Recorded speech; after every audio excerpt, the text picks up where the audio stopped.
React after render code. I have an app where I need to set the height of an element, let's say app content, dynamically. It takes the height of the Chrome of the app and subtracts it and then sets the height of the app content to fit 100% within those constraints. This is super simple with vanilla JS, jQuery, or Backbone views, but I'm struggling to figure out what the right process would be for doing this in React. Below is an example component. I want to be able to set app content's height to be 100% of the window minus the size of the action bar and balance bar. But how do I know when everything is rendered, and where would I put the calculation stuff in this React class?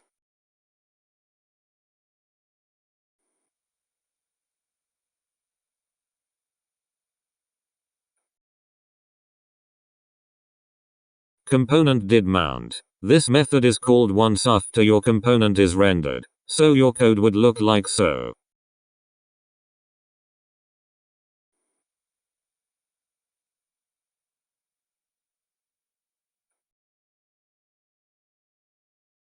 Thanks for watching. Subscribe to learn JavaScript. We have a number of awesome tutorials in the works.